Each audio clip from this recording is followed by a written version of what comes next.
Salut Ro, je te regarde sur YouTube, c'est grave lourd de mettre des longues rediffs, mais mets les timecodes s'il te plaît, force à toi. Eh, bien vu, Cassimista, tu vois ce que je veux dire? Mais pour les timecodes, je suis trop paresseux. Donne-moi la main quand même, mais non, flemme. Mais merci du support quand même, t'es mon gars. Pourquoi Rof et Booba se détestent YouTube? Hein? Les rediffs longues, c'est 1 heure, et c'est par le potager. On y va.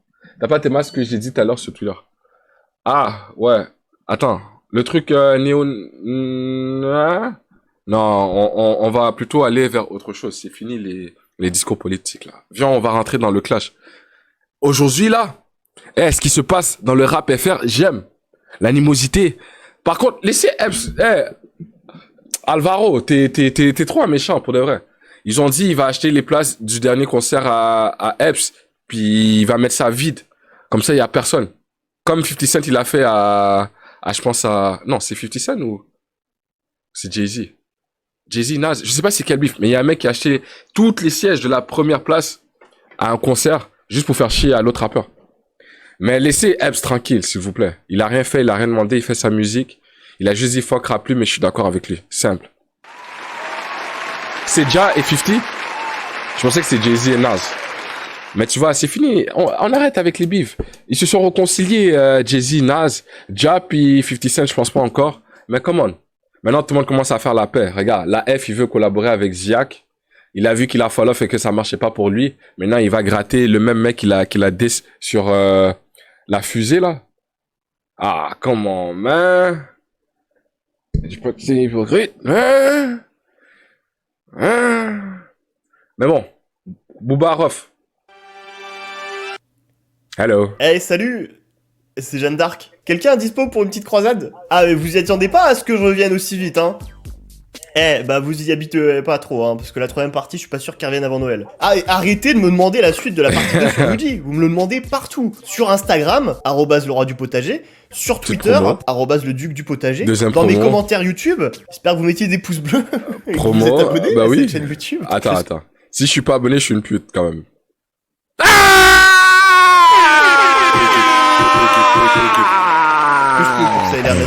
Mais oui, non, mais moi j'attends qu'il ait sorti tous les clips de son album pour en parler. Parce que là, j'ai un petit court-métrage de 4-5 minutes. C'est un peu léger en termes de visuel, moi, pour l'album, pour en parler. J'aime bien quand j'ai des images d'illustration, donc je préfère attendre un peu d'avoir un truc complet que de sortir un truc dans la précipitation. Enfin bref, voilà, ça sortira quand ça sortira de toute façon. Donc voilà, retenez une seule chose, si la vidéo sort pas, c'est la faute de Luigi, c'est pas la mienne. De toute façon, mes parents m'ont toujours dit de rejeter la faute sur les autres.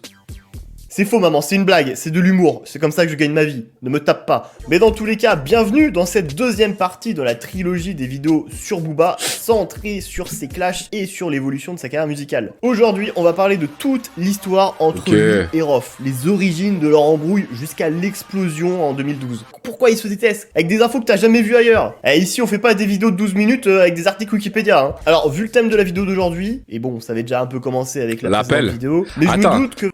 Rof et le bif avec Booba, est-ce que c'est l'appel? Tu vois, quand il prend le sable et qu'il dépose, je pense, par terre, là. Il va y avoir des gens qui vont me dire que je suis pro Booba, pro Rof, que je prendrai plus parti pour l'un, plus parti pour l'autre, et que du coup, ça fausse mon jugement, et que l'entièreté de la vidéo, il y a des arguments, ils sont pas bons à prendre. Sachez que j'essaierai d'être le plus impartial possible. Dans le traitement de chacun, on essaiera d'être juste. Je vais prendre les faits tels qu'ils sont, et je vais prendre des faits qui ont du sens. C'est compris, l'appel. De surinterprétation d'une phrase dans une interview qui date de 2004, qui pourrait faire comprendre que non mais c'est à cause de l'autre, ça a commencé. Bref, avec Jean Gabin. Il y a des fans de rap dans les clashs, ils sont dans la théorie du complot, dans la surinterprétation. Mais remettez-vous en question. Vous avez 35 ans. Il serait peut-être temps de fonder une famille et d'arrêter de déverser votre caca dans mon espace commentaire. Oui, je sais que ça sert à rien, mais ça fait quand même du bien de le dire. Par contre, vous savez ce qui est utile dans la vie? C'est d'avoir de jolis bijoux à porter. Et c'est pour ça qu'on va parler de Chain Nation. Ce sont les... Attends, c'est pas la Chain Section Citizen, là? Bushi, t'as des explications à faire, là. C'est quoi ça, Bushi? Bushi! Black Friday Deals, il faut juste appliquer 40 cycles pour de leur et de en toute la France. Je veux quand même l'introduction. Merci à Chain Nation de sponsoriser cette vidéo. Dans mon petit potager, ça pique grave. Du melon, de la tomate, la betterave. Yes, sir. ce soir dans Planète Rap pour ouvrir cette nouvelle saison 2012-2013. La J'espère qu'on te violence. recevra aussi, puisque le padré du rap game est en préparation là. Alors suite à la mauvaise réception de 09, Booba il en vendra 2 à 3 fois moins d'exemplaires qu'il pensait en vendre. Il va vite vouloir rebondir et il sortira 7 Attends, mois ouais, hold on. What? plus tard 2 à 3 fois moins d'exemplaires 100 000 ventes, on parle d'un mauvais album. qu'il pensait en vendre. Il va vite vouloir rebondir et il sortira 100 000, c'est un flop pour Booba. 7 mois plus tard, son projet, la mixtape Autopsy Volume 3. Et là, on est sur la sortie la plus rapide 100 000 de Booba de toute sa carrière. Dites-vous, même Nero Nemesis, c'est 8 mois après DUC. Il y avait vraiment un sentiment d'urgence de faut pas rester sur un échec. Autopsy Volume 3, il est porté par les sons Radéville, Fœtus et Double Poney, qui passeront tous les 3 en radio. Les hormones de dos argenté constatent les analyses. Des rappeurs français découpés, des kilos de S dans la valise. Fœtus, je deviendrai quiconque. Beaucoup plus grosse que des balles de ping-pong.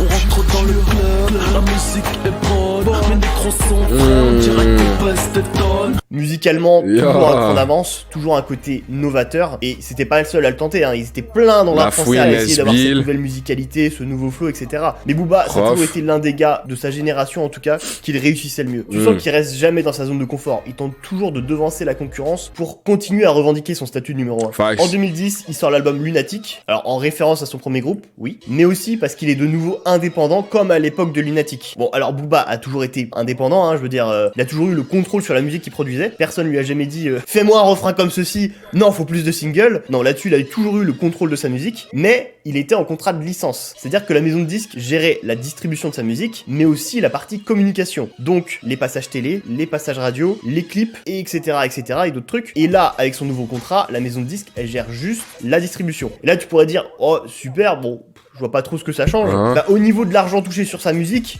ça change beaucoup. Il est passé d'un contrat où il touchait 20 à 30% de sa musique à 60-70%. C'est pas les mêmes sommes. Et encore plus quand tu t'appelles Booba. Et il y avait énormément d'attentes sur Lunatic. Là, faut pas décevoir. Là, il a pas le droit à l'erreur. Ce dernier album, bah, c'était 09. Au-delà d'avoir déçu globalement les gens, qui avaient beaucoup moins vendu. Mais c'est inconcevable pour Booba. C'est pas possible. Quand tu revendiques d'être numéro 1, faut le prouver dans les chiffres. Et là, avec 09, c'est la première fois qu'il y avait un retour en arrière. C'est pour ça, 100 000, c'est un flop. Parce qu'il vendait beaucoup plus. Des moins. Booba, il a toujours dit, il envisage la man. musique comme une compétition. C'est soit je suis numéro 1, soit j'arrête la Rof, il musique. faisait Lui, de toute façon, combien? quand lui il commence, lui c'est compétition, lui il veut toujours être le meilleur, tu vois. J'arrêterai 1 million. quand il le faut, je ne ferai pas l'album de trop. Donc être numéro 1 pour moi c'est un devoir. Je peux échouer, mais c'est dans ma tête, je dois être numéro 1, je dois être meilleur. Mais Si attends. Vous êtes très sérieux quand vous dites que Booba était rivalisé par Rof en termes de vente? C'est-à-dire, si tu dis que 09 a fait 100 000 ventes, Rof a fait combien de ventes avec son album? Mais non! Rof! Je vois même pas Rof faire 100 001! C'est trop fou! c'est comme du sport, c'est Être Non, un- c'est ça le problème. J'ai pas été là pour vivre Rof. Booba, ça s'exportait. La Fouine, ça s'exportait. Mais Rof, c'est jamais exporté jusqu'ici. Genre, je pense, si je demande à toutes les Montréalais si vous avez déjà écouté un son de Rof, rare va se faire les gens qui en ont écouté. Puis vous dites que Rof, il était au même niveau que Booba en termes de vente. C'est ça qui fait pas de sens. Nous, tu parles de Rof et la Fouine, Booba et la Fouine, c'est très clair dans notre tête. Mais Rof, yo, what? C'était quelqu'un pour de vrai. Yo, come on. Si tu me dis que Booba fait 100 000 et que Rof était au même niveau, pour de vrai, ça bug dans ma tête. Un gars qui Je vais vend même pas 50 te 000 mentir. albums chaque fois qu'il sort un CD, ça l'intéresse absolument pas. Lui, il veut faire du 200 000, 300 000, 500 000. Il veut avoir ses singles qui passent partout, à la télé, à la radio. Il veut être une putain de star. Brasser le plus d'argent possible. Si c'est pour avoir des miettes, ça l'intéresse pas. Surtout qu'une énorme partie du Oh. style de Booba repose sur le fait que je suis meilleur que vous, je vous baise. Donc si tu vends moins que les autres, compliqué. Et après 15 ans de carrière, c'est dans ce genre de moment qu'on différencie les bons rappeurs des grands rappeurs. Facts. Heureusement, Booba, il fait 1m92. C'est pour ça que je suis célibataire. Martians Production, Esclave Musique. Love the is. Easy. Lunatic, c'est vraiment très bon. Ce qui était sa faiblesse sur 09 sera vraiment sa force sur cet album-là. Avec des singles comme Ma Couleur, Killer ou encore Paradis, c'est des singles très efficaces qui passeront en radio. Je suis la cause de ma couleur. J'ai fait les choses dans la douleur. Je suis un killer. été crucifié en devenir Christ. Vivre en crever, rire en devenir triste. Fuck le samedi, le lundi, le mardi. Saute son parapluie, allons au paradis. Ce sera l'avènement de la trappe dans la musique de Booba, ce qui est encore une fois précurseur, hein. Très peu de gens à l'époque faisaient de la trappe en France, Ok. et c'est en très très grande partie dû au prod exceptionnel de Thérapie. Ce qu'il a fait pour la trappe, c'est faut lui faire un monument un jour dans le 93. Booba avait commencé à travailler avec eux sur 09, ils avaient placé 3-4 prods. À partir de Lunatic, ça va être une bonne moitié qui va être produit par Thérapie. L'album qui suivra, Futur, avec la réédition, c'est 20 morceaux sur 25 produits par Thérapie Musique. Là on peut quasiment ok. parler d'albums en commun. Les seuls morceaux qui seront pas faits par eux, ça va être des tentatives de singles plus ou moins qui n'étaient pas la spécialité de Thérapie. Quand il a entendu Tchon, tout ça, il avait la haine, lui. C'est pas, il est pas là-dedans, lui. Non, je suis pas là-dedans. Mais en tout cas, les prods que Thérapie va placer sur Lunatic, Booba, il va te les plier en deux. Oh, incroyable. Tu veux de la 09, des pilules, ok. J'ai les chicots qui rayent le bitume, ok. Fuck you, fuck la France, fuck Domenech. C'est pas du rap de fils de Rennes. J'fais du gros, pas du détail. Yeah. J'arrive en vaisseau spatial, j'suis so spécial, Yeah. so spécial. J'pense qu'à faire de l'argent, j'pense qu'à faire de l'argent, j'pense qu'à faire de Money. l'argent, j'pense qu'à faire de l'argent. Cash. Pense du rap game, pense du rap game, pense du rap game, pense du rap game. À cette époque-là, si t'avais des doutes sur Booba après avoir écouté Eh, 09, vous trouvez pas que ces sonorités-là ressemblent beaucoup à le dernier teaser de La Feuve à la fin là de son son Loyal? Pense du rap game, pense du rap game, pense du rap game, pense du rap game. à cette époque-là, si t'avais J'ai des hâte au doutes projet sur à la Booba Feuve. après La avoir vérité, écouté là. 09, et bah après avoir écouté Lunatic, crois-moi que t'en avais plus aucun. Booba, meilleur rappeur français.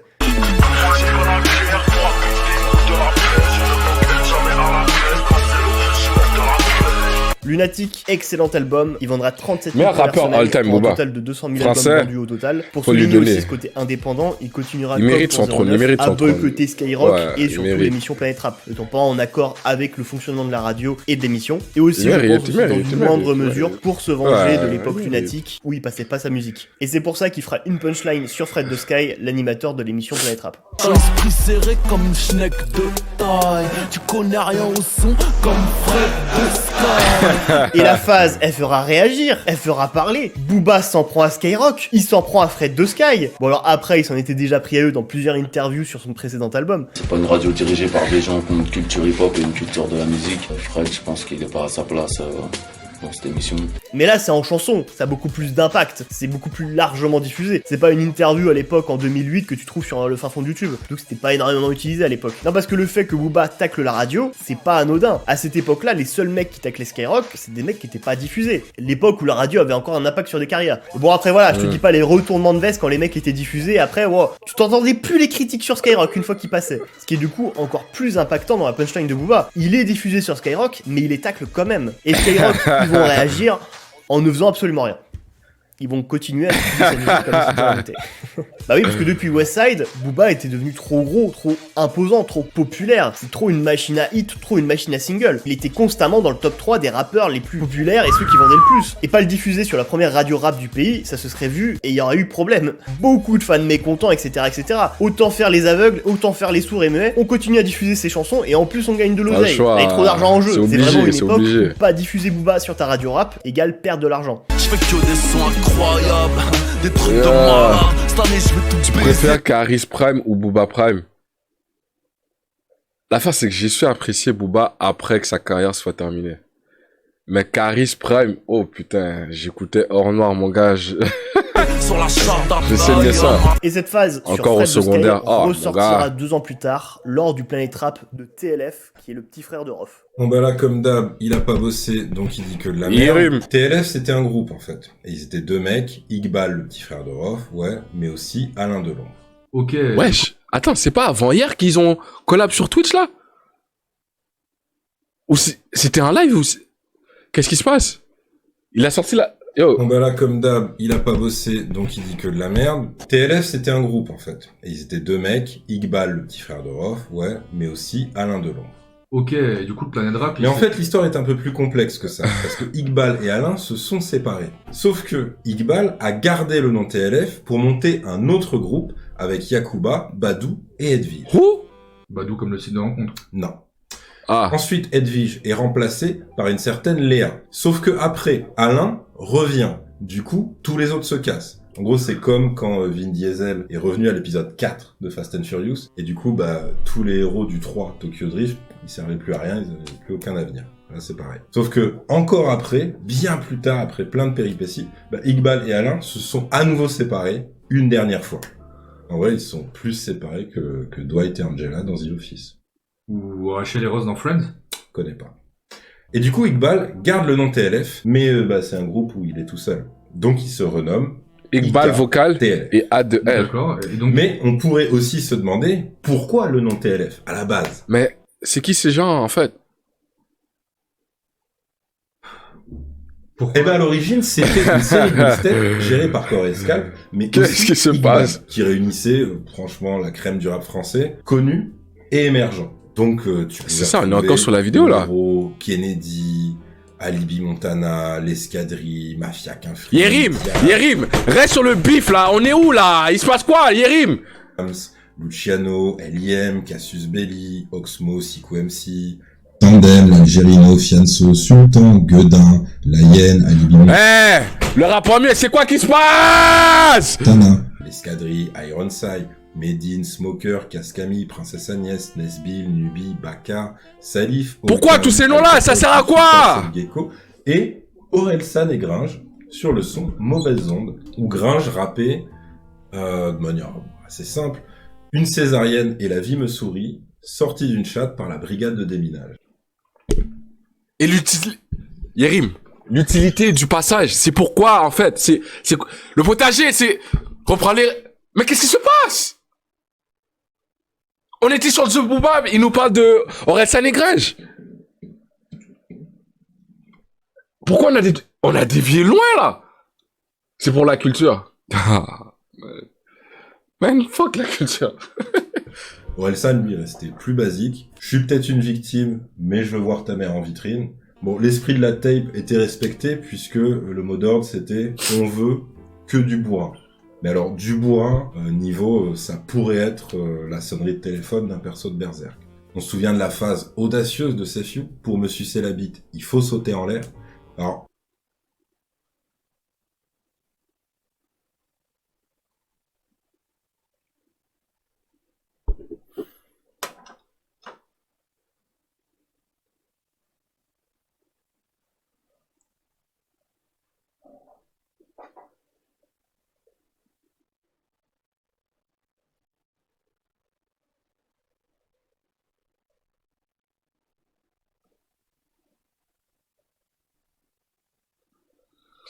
Aïe, aïe, aïe.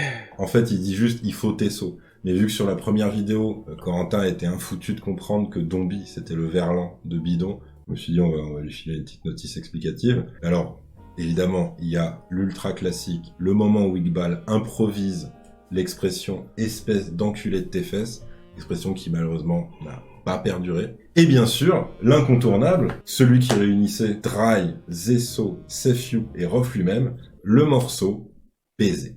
Un thème fédérateur s'il en est, puisqu'on y retrouvait les phases « se réchauffer les couilles le mois du ramadan », c'est baiser. Si on rôde entre Vincennes et Nation, c'est qu'on veut baiser. Tu fais tourner notre son, tu vas mieux baiser. Et la France, une chatte rasée, qui demande qu'à se faire... Baiser. Non, fourré. Faut aussi baiser. C'était des sacrés mystères. Mais en vrai, je sais ce que je pense. Qu'est-ce que tu fous chez moi? Si c'est pour talent fâché, alors pourquoi c'est pas juste TF ou à la limite TLFC? Ah ouais. Alors, il y a une théorie qui dit que c'est pour Thug Life Forever, ce qui ressemble un petit peu à une excuse de merde. La vérité, c'est que les sigles à 3 lettres, ça a plus de flow. NTM, IAM, PNL, SDM, TD, NWA, PLK, RSA, NTM, MMA, FDP, que des trucs méga. Ah, il a dit au début. Alors que 2 ou 4 lettres, bah, c'est souvent de la merde. PS, RN, LR, 667, LREM, SIDA, CRIF. Tu vois bien que c'est que des trucs de gros. Et Ouais, c'est au plein de rap de TLF que tout a commencé. Exactement, ouais. achetez mon livre. Disponible pour seulement 25 €. Ouais, c'était une publicité. Non! On s'est fait avoir!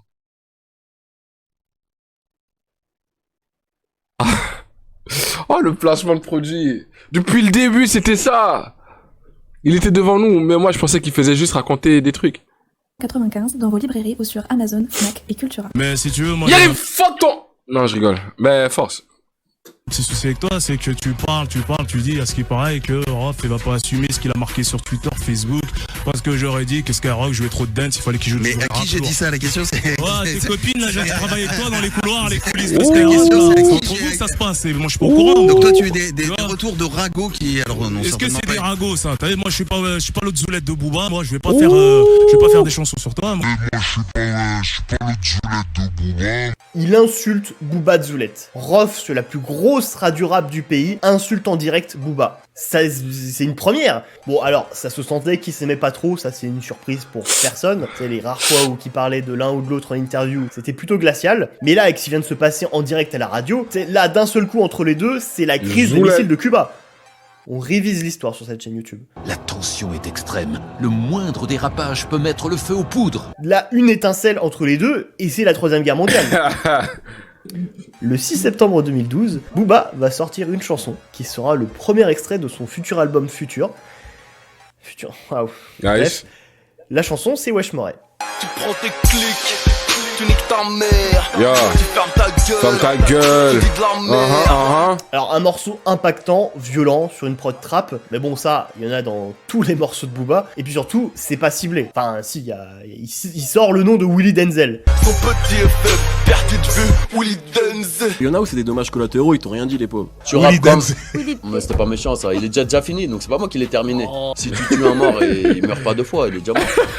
Ouh là là, c'est dur pour lui. Willy. Willy, salutations à toi. C'est totalement anecdotique dans cette histoire. Amin. C'est pas un clash pour Willy Denzel, le gars C'est il vrai. est disparu déjà depuis pas mal de temps. Mais dans le contexte de la sortie du morceau, il y a plein de phases que tu peux prendre pour off. Je te vois en tout petit, parce que je te regarde du hublot. Vas-y rap game, la buckley c'est pas nouveau. Les négros me veulent du mal, je n'aurais rien fait. T'as le swag à Laurent, vous il flow à Camaro. C'est des planètes rap, tu sais faites ce que vous voulez. Booba dira que le morceau est pas du tout une attaque contre Rof. Quand il a besoin de citer un nom, il le fait. Que le morceau datait d'il y a 7 mois auparavant, qu'il avait pas été fait ces derniers jours. Par contre, il avouera qu'on peut interpréter certaines phases contre Rof, qu'il a choisi ce morceau comme premier single de son album et de le sortir à ce moment-là, après les propos de Rof à la radio. À la base, ça devait être Caramel, le premier extrait de Futur. Il savait que ça allait faire réagir en le sortant à ce moment-là, il serait beaucoup plus impactant, il ferait beaucoup plus de chiffres avec, que de le sortir 6 mois plus tard. Booba s'est servi de l'attaque de Rof pour faire du business, pour maximiser la visibilité de son single et les ventes de son prochain album Futur. Échec et Sauf mat. qu'en face de lui, il a un impulsif, il a un détraqué mental qui attend ça depuis des années, une occasion en or pour s'en prendre à lui. Les gens ils connaissent Rof avant le rap. Ils savent que dans sa tête il est foufou. Moins d'une semaine après, bon. le 11 septembre 2012, Rof va sortir le diss track Wesh Zoulette sur la même instru que Wesh Moret de Booba. Et là, c'est l'explosion. C'est la déclaration de guerre officielle entre Booba et Rof. J'ai appris ton son, je l'ai customisé. Puisque tout tes fesses qui n'est pas tenté de te sodomiser. Hey, Et là, yo, what? stop! Parce que moi, à ce moment-là, j'ai 17 ans et je comprends absolument rien. Enfin, je veux dire, j'ai commencé à écouter du rap en 2006, avec tout ce qui faisait le paysage rap de cette époque-là, mais surtout avec Booba et Rof. Et en 2008, Rof, il a sorti un album qui m'a traumatisé, qui s'appelle Le Code de l'horreur. C'est simple, c'est un de mes 3 albums préférés de toute ma vie. C'est, voilà, à ce moment-là, j'ai 13 ans, et Rof est pour moi le meilleur rappeur français. Mais Booba, je l'aime bien aussi, il est très fort, il fait de la très bonne musique, mais je préfère Rof à Booba. Et sincèrement, dans l'ambiance globale du rap français, c'était un peu ça. Les gens préféraient Rof à Booba. Il y avait un mec qui s'appelait JF Kill, qui avait sorti en 2010-2011 un edit sur Booba et Rof. Et le titre de la vidéo, qui se valait neutre, c'était Rof versus Booba, qui est le vrai numéro 1. T'es pas de mon niveau, t'es pile poil à la hauteur que ma jalousie veut m'arracher la couronne sur le trône en train de chier, l'assassin de l'album. La place est dangereuse, ça fait des rages. Je suis venu voir le king du rap. Je sais pas qui peut le tester. Bon alors le gars avait un parti pris de fou pour Rof, et vraiment la vidéo est très orientée, mais ça reflète l'opinion générale des gens de cette époque. Les gens préféraient Rof à Booba. Rof était plus populaire que Booba. Bon alors, je me doutais que les deux ils s'aimaient pas, ça c'était un secret pour personne. Mais au point même où je crois que j'ai jamais envisagé quand j'étais ado un feat entre Rof et Booba. Et crois-moi, quand t'es ado, t'en imagines des trucs absurdes. Mais là en 2012, je comprenais pas pourquoi ça pète d'un coup entre les deux. Pourquoi ça va aussi vite et aussi loin dans les propos. Là en moins de 10 jours, c'est la guerre. Bon alors pour le plus grand plaisir des auditeurs, ça c'était le divertissement à son axe. Non, j'attendais tout ça dans ma vie. Clash Rof, Booba, jamais j'ai vu ça. Et c'est vraiment la chose que je comprenais pas à l'époque, c'était pourquoi. Eh bien, faut savoir que le froid entre Rof et Booba remonte à plus de 10 ans avant Wesh Zoulette, et qu'ensuite, il va se passer beaucoup de choses entre les deux indirectement. Donc, dès le début, il y a eu ce problème-là. Et c'est ça l'origine du froid, entre guillemets. On est en 2001. Booba et Rof sont deux jeunes rappeurs prometteurs du rap français, deux pépites qui sont en train de confirmer les attentes autour d'eux. Rof avait sorti 2 ans auparavant Le Code de l'Honneur, et Booba 1 an auparavant Mauvais Oeil avec Mais combien de ventes? À ce moment-là, Booba travaille sur son premier album solo, et Rof sur son deuxième, La Vie avant la mort. Et Rof, il kiffait Lunatic. Ils avaient déjà dédicacé en chanson. Non-stop, faut que je brasse des liasses quand je rêve de drive et des grosses gaufres. Un big up Lunatic, seul le cri paie. Waouh, il était fan avant de clash le rappeur en question. Damn.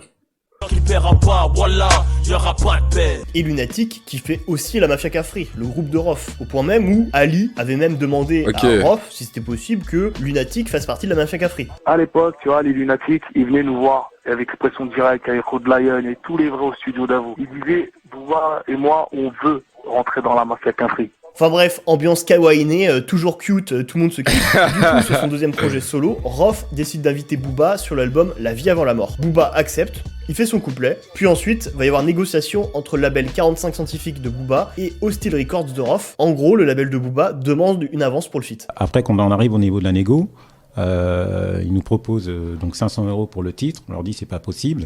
De là, il y a des alternatives qui leur sont proposées, comme récupérer les bandes du Crimpay pour compenser, puisque on savait que 500 € pour un featuring, en termes de contre-proposition financière, on pouvait pas aller très loin. 500 € pour un feat Booba à l'époque de Lunatic. Alors, ben, en même temps, le rap, c'était pas encore une industrie développée, donc je sais pas. Le label de Rof va proposer 2500 francs, soit 500 € d'aujourd'hui. Ouais, je te fais pas un dessin, hein, tu te demandes une avance pour un feat, on te propose 500 balles, tu peux très mal le prendre. C'est un manque de respect dans un sens. Non, parce qu'à cette époque-là, Booba il sort quand même de Mauvais Oeil, un album qui s'est très bien vendu 1 an après ces événements, il fera disque d'or. En indépendant. Donc les 500 balles proposées à Booba, tu peux vraiment mal le prendre. Surtout que Hostile Records, ils ont de l'oseille. Le label de Booba va pas vouloir surenchérir financièrement. Pour eux, le point de négociation est beaucoup trop bas. On partait tellement de bas qu'on ne pouvait pas rebondir dessus.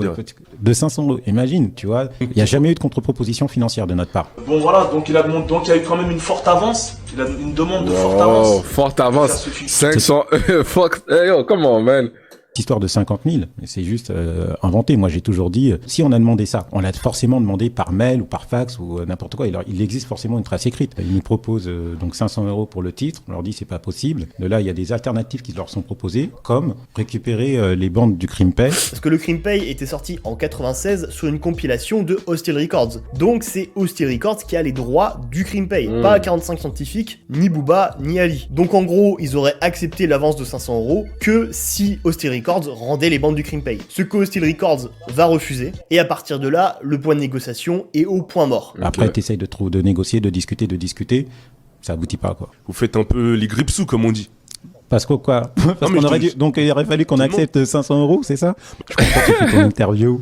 Mais voilà, 500 € pour un featuring, voilà, c'est de ça dont on est en train de discuter. Hein. Le morceau ne sort pas, mais des morceaux qui ne sortent pas, il y en a plein dans le rap français. Quand Jean-Pierre Sec dit ça, c'est 13 ans après les faits. Ça fait des années qu'il bosse plus avec Booba, il a aucun intérêt à mentir. Je veux dire, il aurait pu dire, oui, c'est vrai, on a demandé 10 000 balles, on a eu les yeux plus gros que le ventre, on s'est planté. Là, non, il reste sur sa position, on nous a proposé 500 balles, point. Et toute cette situation, ça va énerver Rof. Lui, il veut juste faire son feat avec Booba, et il se retrouve d'un coup au milieu de négociations de labels, des négociations qui traînent, qui aboutissent pas, et au final, le feat va pas se faire. Rof, il se dit, mais attends, mais je me suis pas fait respecter, là. Et donc, le featuring s'est transformé en business contractuel. Je vais récupérer le Crimpay sur mon dos, juste pour valider mon feat avec toi. Mais moi, je suis pas venu pour le Crimpay, je suis venu pour faire un truc entre deux mecs de rue. Après, on me dit, oui, c'est Géraldo, de ce 45 Scientifique, Jean-Pierre Sec qui ont pas voulu. alors que Booba c'est la star de son groupe. S'il voulait que le feat il existe, il aurait existé. Booba il était déjà business minded, c'est pour ça. Tu vois ce que je veux dire? Et Rof, toute cette situation, ça va le faire gamberger. Parce qu'il y avait déjà des trucs chez Booba qui lui plaisaient pas trop. Il y a des petits trucs à droite à gauche qui faisaient tilt. Il faisait ah putain. Il commence à me dire ouais bon vas-y on fait le truc ensemble, ouais, je suis en train de gratter grave, prétentieux, je suis en train de gratter grave en ce moment. J'ai senti quelque chose mais je pouvais pas te donner les mots, tu vois. Comme si il avait déjà le truc de je suis le boss, tu vois.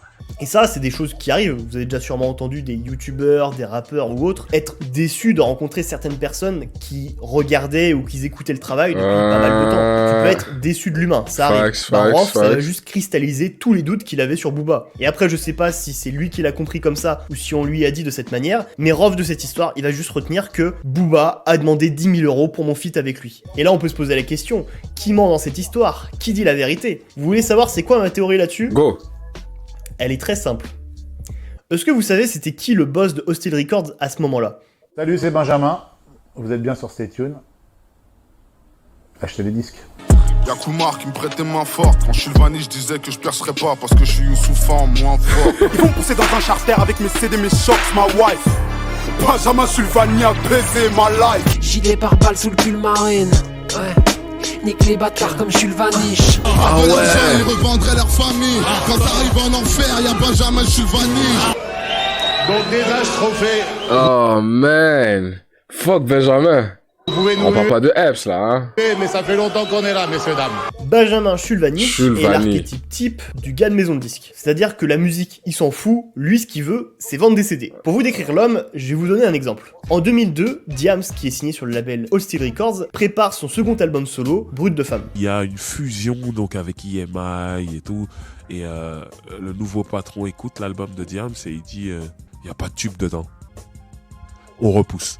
Alors je sais pas si c'est Benjamin Sulvani lui-même ou une autre grosse tête de la maison de disques qui a décidé de repousser l'album, mais Benjamin était présent lors de la création du morceau DJ, le premier tube de Diams, et il va leur conseiller de prendre la phrase « Je suis pas une bombe latine, mais une bombe platine, DJ » qui était perdue à la fin du morceau, et le mettre en pré-refrain pour renforcer le côté musical et le côté efficace du tube. Et il dira par la suite « Les gars, on va faire danser les campings !» C'est une vraie phrase, je n'invente rien. Diams explosera avec ce single, et Benjamin continuera à la pousser dans cette direction commerciale avec l'album suivant, Dans ma bulle, qui sera un raz-de-marée, 750 000 ventes, plein de singles. Diams est une superstar, c'est la superstar du rap français. Puis après vous connaissez la suite, Diams supporte pas le succès, elle explose en plein vol, burn-out, dépression, elle est internée en hôpital psychiatrique, puis elle trouvera la paix dans la religion. Attends, psychiatrique? Non! Moi je pensais elle s'était juste retournée vers la religion, mais damn, tout ça! Elle explose en plein vol, burn-out, dépression, elle est internée en hôpital psychiatrique, puis elle trouvera la paix dans la religion et sortira un dernier album, SOS, avant de se retirer du monde de la musique définitivement. Benjamin Sulvani dira en interview pour l'ABCDR du son en 2015, certains vont dire « Benjamin l'a trop poussé, je l'ai entendu hein, mais quand t'es une star, tu la pousses. Et elle avait envie de donner. Et puis en France, faut toujours un coupable évident, facile, compatible, moi je m'en fous. Je sais qu'au final, toujours l'homme est seul. Il fait ses choix, il subit, il agit, il cartonne, ou il se plante, mais il est seul. Je te rappelle que moi, je suis un vrai libéral. Je crois en la responsabilité individuelle. On peut dire que Diams, elle avait le choix, elle est allée dans cette direction d'elle-même, qu'elle a pas supporté le succès, et qu'au final, c'était pas fait pour elle, et que tout ça, c'est juste de sa responsabilité. À l'époque, elle avait une vraie aura, là, yo. Qu'elle a pas supporté. Diams. Oh, man. Ouais. Elle est belle. C'est le succès, et qu'au final, c'était pas fait pour elle, et que tout ça, c'est juste de sa responsabilité. Mais on peut aussi dire que le patron de son label l'a toujours poussé plus vers l'exposition, les médias, les tournées, privilégiant la rentabilité maximum de sa pelouse d'or, plutôt que d'avoir une once d'empathie pour sa santé mentale. Un mot qu'il doit certainement pas connaître, ignorant tous les signes, indices, annonciateurs de son burn-out. Quand Diams a fini dans ma bulle, et que Benjamin devait être à côté en train de se frotter les mains à penser à tout l'argent qu'il allait faire, elle lui a fait écouter une chanson qu'elle jouera d'ailleurs pendant sa tournée, elle lui a fait écouter La Gamberge. Mal dans mes Nike, en pleine crise d'adolescence. J'ai beau grimper dans les ventes, je ne pense qu'à la descente, ouais. Damn. Trop cérébral, trop triste pour un seul homme. Alors je reste seul, comptant mes peines au microphone. Quand on lui parle de Diams aujourd'hui, il répond qu'elle lui doit encore un album par rapport à son contrat. Et c'est cet individu salopard qui a très certainement géré le deal Booba-Rof en 2001. Alors bien entendu, il y a très peu de chances que ce soit lui qui ait négocié en direct le deal, mais c'était lui le boss du label de Rof. C'est lui qui donnait les feux verts ou non pour certains budgets. C'était lui qui était décisionnaire à la fin. Et je peux vous jouer à très peu de choses près la négociation du deal Rof-Booba. Ouais, allô Augustin, ça donne quoi le feat avec Booba? Il va être payé pour la chanson? Elle propose 500 balles, comme ça à grand max on crache 1000 balles. Ouais. Donc 500 c'est pas assez? Il va les bandes du Crimpé en plus? T'es fou, ça va me rapporter encore un pognon de dingue ce truc. Dis-leur non, c'est 500 ou rien? Oui, allô Ousni? Oui, le feat avec Booba? Non, trop chaud, le gars a demandé 10 000 € pour la chanson. Hein. Maintenant tu comprends, on peut pas donner autant. En plus le gars c'est personne. Il se prend pour un américain ou quoi? J'adore l'argent! Alors je suis conscient que j'ai absolument aucune preuve de ce que j'avance, mais quand je prends le tableau large de tous les protagonistes présents dans cette histoire, qui serait le plus amené à être malhonnête? Je veux dire, moi, Rof, je le crois, je pense vraiment sincèrement qu'on lui a dit, le label de Booba a demandé 10 000 balles, qui s'est dit non mais oui c'est sûr, le gars il s'est pris pour Jay-Z, le gars il a la grosse tête. Du côté de Booba et de son label, pareil, parce que sinon Booba, crois-moi qu'il aurait flex depuis longtemps en disant ton label a pas d'oseille, t'es fauché. Et pareil, le label de Booba, je vois pas pourquoi ils mentiraient avec le temps, ils auraient assumé je pense le fait que on a demandé trop, c'est pas passé. Donc, quand je prends tous ces gens présents, qui serait le plus amené à mentir et un bras manipulateur, et dont c'est le métier, pour moi c'est l'évidence. Le problème dans cette histoire, c'est Benjamin Chulvanish. Enfin bref, qu'importe qui ment ou pas, le feat entre Rof et Booba se fera pas. Et d'ailleurs, bon, je l'ai pas dit, mais en fait, il y a aussi Rimka qui est C'est quoi les origines de Chulvanish?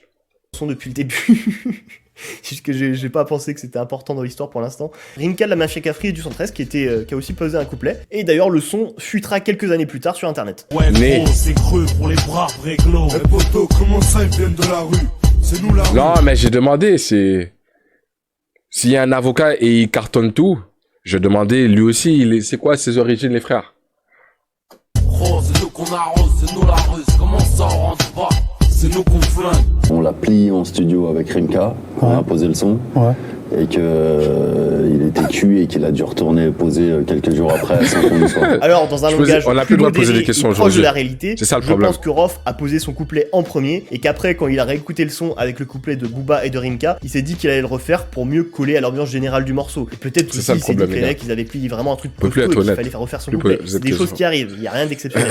Mais ce qui va aussi énerver Rof à cette période-là, c'est le fait que Booba et Rimka vont quand même faire une chanson qu'avec les Arabes, c'est réel. Sans lui. Non, t'as droit à tout le monde sauf. De la banlieue, on connaît les ficelles. Voilà. Les string ficelles. Mafia Cafri 9-4, on fiche à Arabe, noir, chinois, ça D'ailleurs, va. pour l'anecdote, c'est un extrait de ce son Ah, que puis aussi les. pour l'intro de son album Taciturne. On meurt bientôt. LGBTQA+. Les jaloux disent qu'on meurt bientôt, à ce qui paraît. Sans grand arrêt, demande à quoi sert une maison d'arrêt.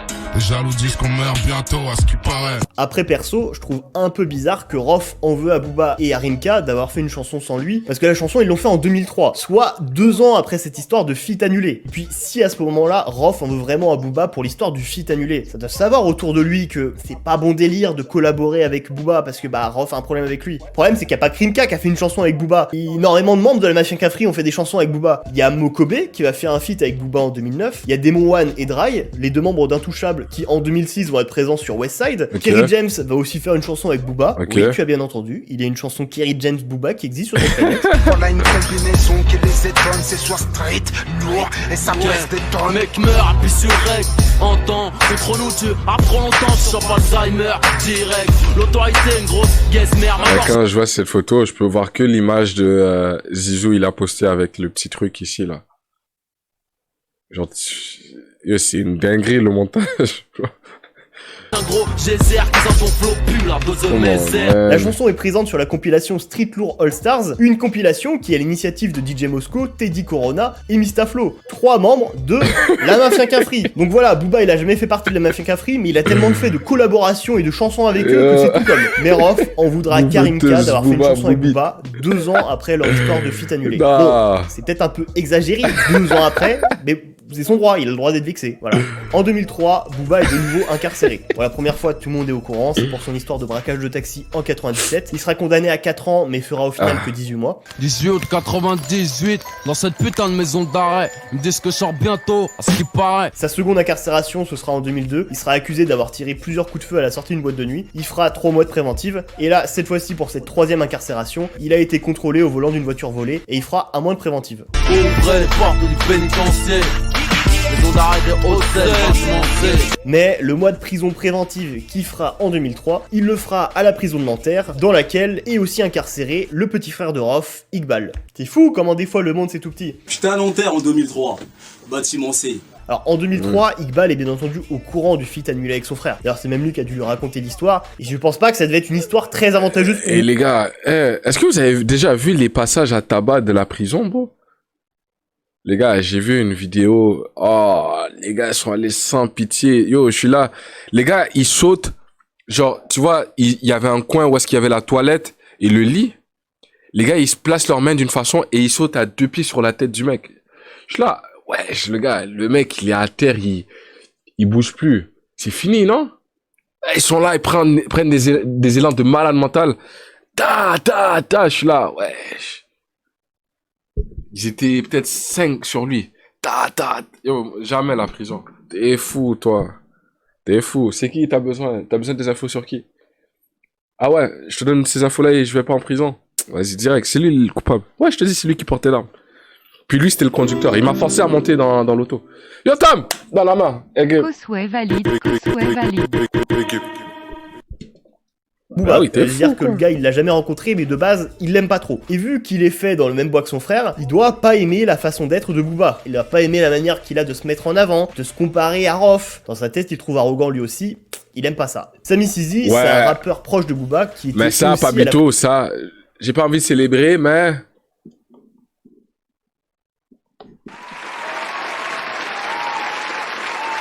prison de Nanterre avec lui à ce moment-là. Il y avait tout le monde à la prison de Nanterre en 2003. Pour être dans Donc lui, Pondin, il va non? forcément C'est pas ça? souligner le côté positif de son incarcération avec Booba. Avec l'homme qu'on appelle Sazamizi, posé là calmement, avec son deuxième homme qu'on appelle Cariste, posé calmement. C'est Boulaya? J'étais en promenade avec Booba quand j'étais en prison. Ah, donc tu dis que t'étais en prison avec Booba? Ouais, j'étais en prison avec Booba. Il était en galère. Il avait peur. Parce qu'il entendait par les fenêtres, les gens l'insultaient. Booba l'ourson, tu vois ce que je veux dire? Toi tu dis que t'étais en prison avec Booba? Ouais. Oui, Booba il joue la tapette en prison, tout ça. Je vais t'expliquer une chose. Une Booba, petite réponse. Je le connais depuis 1996-97, on va dire. Eh ben écoute, je l'ai jamais vu se faire mettre à l'amende. Quand j'étais en prison, les gens ils venaient devant lui rapper. Et des mecs qui venaient devant Booba, ils faisaient leur freestyle. Mais moi, sur Coran, j'avais honte pour eux, vraiment. Sérieux? Sur Coran, j'étais gêné parce que, je t'ai dit, il y a même des gens, ils loupaient le parloir avec leur daronne pour voir Booba. Oui, c'est une dinguerie. La prison, c'est un certificat d'honneur. Moi, au bout de 2 jours de promenade avec lui, j'ai vu que c'était un sale môme. Moi, j'ai vu que c'était un trou du cul. J'ai arrêté de tourner avec lui. Bon, après, il y a quelques suceuses qui est normal, tu vois ce que je veux dire. J'ai vu que c'était un mytho. C'est pas un mec, un principe. Et je pense que tout ce que dit Sami Sizi ou Iqbal est vrai. C'est juste que chacun a un parti. Ah, c'était pas Rof! C'est Rof ou c'est pas Rof? Ou c'est son frérot? Bon, après, il y a quelques suceuses qui est normal, tu vois ce que je veux dire. J'ai vu que c'était un mytho. C'est pas un mec, un principe. Et je pense que tout ce... Son frère, hein, c'est ça que je me disais. Je me disais, Rof, plus jeune, il a un charisme un peu. Mais c'est son frère. Lui, j'ai vu que c'était un sale môme. Moi, j'ai vu que c'était un trou du cul. J'ai arrêté de tourner avec lui. Bon, après, il y a quelques suceuses qui est normal, tu vois ce que je veux dire. J'ai vu que c'était un mytho. C'est pas un mec, un principe. Et je pense que tout ce que dit Sami Sizi ou Iqbal est vrai. C'est juste que chacun a un parti pris et donc ils accentuent sur les points qui les arrangent. Booba c'était déjà un rappeur connu à cette époque-là, donc c'est pas surprenant si des gars ont essayé de le provoquer en chantant le générique du dessin animé. Et je pense aussi que des gars rappaient vraiment devant lui en espérant se faire remarquer pour un feat ou je sais pas quoi. Tout comme cette histoire où on aurait fait chanter Booba au barreau de sa cellule. Là c'est vraiment libre à l'interprétation. Soit tu te dis Albolos, on l'a vraiment fait chanter au barreau de sa cellule, c'était une victime, ou soit tu te dis putain, stylé Booba qui doit rapper au barreau de sa cellule en 2003 après temps mort, mais je veux voir ça, ça va être exceptionnel. Sauf que tout ça, il va le raconter à son frère. Booba, il se compare à toi, il veut faire des trucs avec nous, en prison c'était un bolos, il avait peur, bref, il conforte Rof dans son opinion. Booba, c'est un bouffon. En 2004, Booba sort Panthéon, son deuxième album solo, c'est l'album qui va l'installer comme une star du rap français, notamment grâce au single numéro 10. House of Bear, nombreuses seront les victimes. Que des numéros 10 dans ma team. Il vendra 200 000 CD, il tournera en radio et fera ses premières télés. Et 2 mois plus tard, Rof, lui, sortira son 3e album solo. Il sortira La Fierté des Nôtres, qui est un double album rempli de tubes et rempli de classiques, qui est considéré pour beaucoup comme le meilleur album de Rof. Et il en vendra 300 000 exemplaires. Je fais mon entrée au port.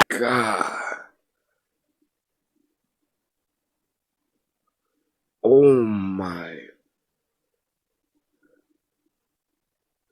Oh, wow. Tu rap Wow. comme le Queen Mary. Succession de drames, de quoi faire chialer Mary. Jay.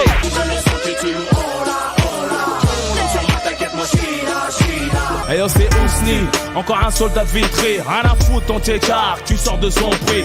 On veut Rodka comme l'État, mais rien que le frère tombe et se plombe. Craigne pas, c'est l'enfer, les supplices de la tombe. Pour les gros et les petits torses.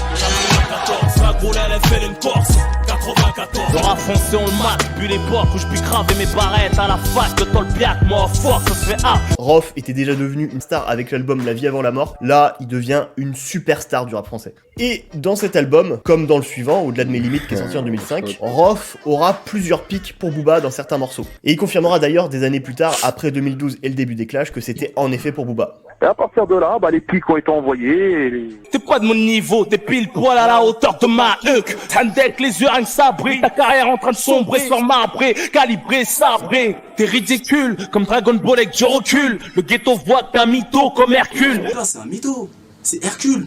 De Dragon Ball Z. T'as vu Dragon Ball Z, le mytho Hercule là? Je suis très loin devant toi, hardcore avant toi. Café Mafia avec des numéros 23. Que des numéros 23. Ma gueule, numéro 23, Jordan. Ah ouais, numéro 18 aussi. Que des numéros 10 dans ma team. Tu m'as reconnu, tu m'as sucé dans ton bâtiment C. Ah, excusez, je me suis pas présenté. C'est IKBAL pour tous mes thugs. Ouvrez les portes du pénitencier. Les noms d'arrêt des hôtels, franchement c'est. Le mec, je l'ai vu en prison, il faisait pitié, il avait pas d'argent, il m'a appelé, c'est pas moi, tu vois, il m'a reconnu, il m'a sucé la bite. Et parmi toutes ces piques, lancées sur différents morceaux par Rof et Iqbal, il y a un autre frère de Rof qui va aussi s'en prendre à Booba. Oui, il y en a encore un autre, Esco, rappeur extrêmement nul, top 10 des pires rappeurs de l'histoire du rap français, no cap. Je me sens mal, j'ai la nausée, j'ai l'impression que je me transforme. L'achat. Anormal. Est-ce que vous êtes sur scène hors norme? Milou, Esco, t'as les crocs, t'as sors, l'intro, un loup qui hante, la bergerie, rentre chez un loup qui toi. hante le rap français. Ça, c'est les ambiances.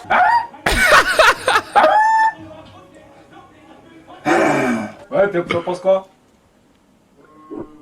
Esco. Moi, je dirais plutôt escroc. Pardon, je rectifie. Top 3 des pires rappeurs de l'histoire du rap français. Esco, qui vivra très mal le fait de vivre dans l'ombre de son frère Rof toute sa vie, il essaiera d'attirer l'attention sur lui et sa musique de la manière qu'il peut, en s'attaquant à plusieurs reprises à Booba en vidéo en 2007. Booba, le mytho. Hein, tout ce que tu racontes sur la banlieue, tout ça, j'y crois pas un mot, t'es un mytho. Mais il n'y a pas à gratter comme ça, hein. Eh, Booba, t'es pas un braqueur. Maintenant, prends la chose vue de l'extérieur dans le contexte global de l'époque. T'as le frère de Rof qui s'en prend à Booba dans plusieurs vidéos, l'autre rappeur numéro 1 auquel il est souvent comparé. Rof, ça va l'énerver. Son frère, il est complètement ridicule, il utilise son nom pour exister et attaquer d'autres personnes. On pourrait croire que Rof passe par son frère pour essayer de faire passer des messages. Du coup, il va régler la chose en famille, il va casser la gueule à son frère. Un mode de fonctionnement familial différent, je vous l'accorde. Esco aura la haine et décidera de se venger en montant une sorte de plan anti-Rof où il servira d'indic au groupe de MC Jean Gabin, avec qui Rof, Kerry James, le groupe TLF et une partie de la Mafia Cafri étaient en embrouille depuis 2003 et le titre Je t'emmerde, la fameuse chanson dont on a parlé dans la dernière vidéo. Esco renseignera du coup le groupe de MC Jean Gabin sur la position de ses frères et notamment de Iqbal. Oh shit. Il a vendu son frère. Ah, le Judas.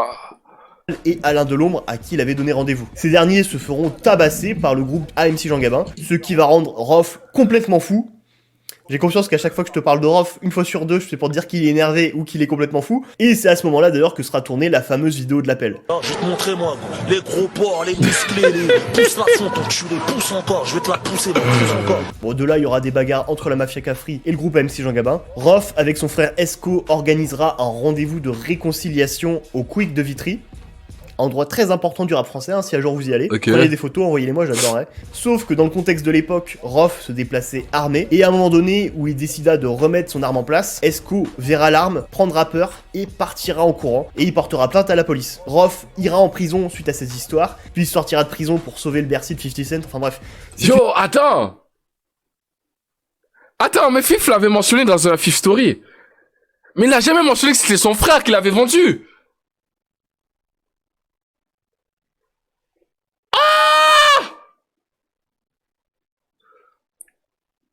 What? C'est son frérot! Non.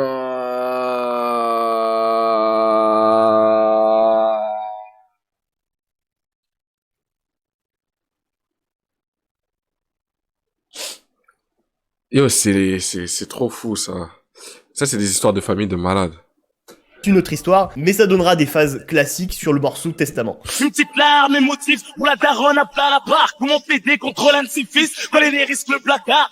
On pas ton grand frère pour rival, mais pour exemple, sache que si on te regarde un peu, c'est parce que tu me ressembles.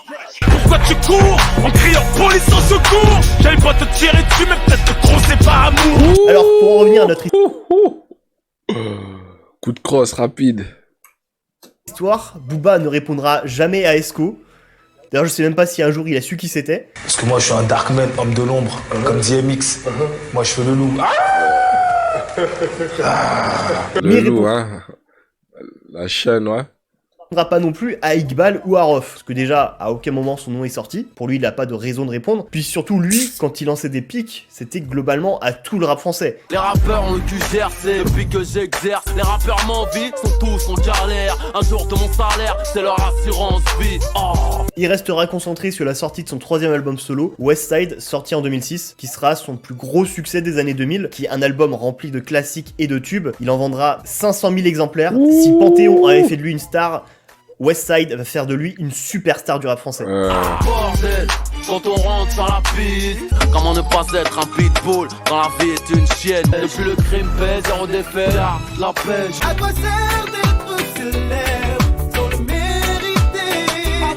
Et à partir de là, ça va être la comparaison constante entre les deux, que ce soit dans les médias, en interview. C'est eux les deux mastodontes du rap français, c'est eux deux qui se revendiquent être numéro 1. Et c'est pour ça qu'en 2008, quand Booba préparait la sortie de 09 et que Rof lui allait sortir le Code de l'horreur à la même période, il se dit « Attends, mais il y a un truc à faire. On peut faire comme aux États-Unis, comme Kanye et 50 un an auparavant, et on sort nos albums le même jour. Comme ça, on fait de la promo ensemble, on met nos albums en concurrence, et comme ça, les gens, ils achètent les deux. Booba, il voit vraiment la chose à l'américaine. C'est vraiment, viens, on fait du business ensemble. On s'en fiche qu'on s'aime pas trop, les différents, tout ça, c'est... s'en fout, viens, on fait de l'oseille. Il y a un billet à faire. Et Rof ne va pas du tout kiffer la proposition, jamais dans sa tête, il acceptera de faire un truc comme ça avec Booba, que ce soit dans la musique ou en dehors, hein. Booba, il aime pas, il fera jamais de truc avec lui. Et Booba, via des intermédiaires, apprendra que la proposition, elle est pas trop passée, et décidera de retirer l'offre en disant, vas-y, tranquille, c'est bon. Chacun chez soi, et les hippopotames seront bien gardés. On est passé sur un truc là, on aurait pu avoir un moment historique du rap FR. C'est un ami à lui qui me disait ouais il a pas apprécié machin, donc par rapport à son ami, j'ai dit bon j'ai abandonné l'idée. Est-ce que ça empêchera Rof d'envoyer de nouveaux dépics à Booba dans ce nouvel album? Pas du tout. Des armes en photo, il revendique la 09. Que tu bluffes avant son succès, il gérait 0 meuf. Il perd son sang-froid, exprime sa jalousie devant une groupie qui porte du destin, qui font un style. Alors Rof se défendra en interview en disant que le morceau a été fait des mois avant que Booba annonce que son album s'appellera 09, et qu'en plus 09 c'est un terme qui est largement utilisé dans le rap. Et personnellement je le crois, c'est comme pour Wesh Moret de Booba, pour moi c'est des morceaux qui datent de bien avant des histoires, et qui sortent à un timing où tu pourrais croire qu'il y a des punchlines ou des phases qui sont faits pour l'un ou pour l'autre. Enfin après du coup, avec du recul, fort heureusement pour Booba, Rof a refusé la proposition, parce que le Code de l'horreur se vendra à 300 000 exemplaires et sera considéré comme l'un des meilleurs albums de Rof, et 09 à 100 000 exemplaires et sera...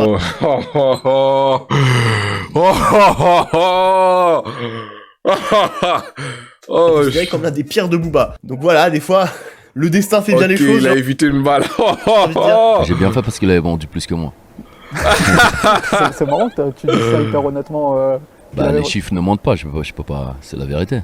Alors la dernière source de tension ou de divergence entre eux, elle est moindre, mais elle a dû jouer quand même un petit rôle dans toute cette histoire, c'est Maeva Anissa. Alors non, du coup je t'arrête tout de suite, à aucun moment ils se sont battus pour la même meuf.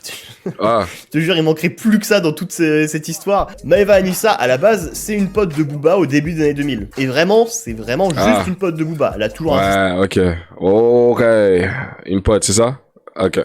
Là-dessus, et crois que Booba il aurait flex si ça avait pas été le cas. Ils traînaient de temps en temps en soirée ensemble, et Booba lui demandait si elle avait des copines à elle qui pourraient jouer dans ses clips. D'ailleurs je crois que elle aussi ça a dû lui arriver de jouer dans ses clips, c'est pas impossible qu'on la voit dans le clip de Strass et Paillettes. Mais j'ai absolument aucune preuve, encore une fois. Elle se mettra en couple avec Rof au milieu des années 2000, ils auront d'ailleurs un enfant ensemble, et Maeva travaillera ensuite pour TF1 dans l'émission La Méthode Koé, et un jour il y a Booba qui est invité. J'ai fait un truc pas bien du tout sur La Méthode Koé. Je sortais avec Ousni, avec Rof, Ça faisait 6 mois que j'étais avec lui.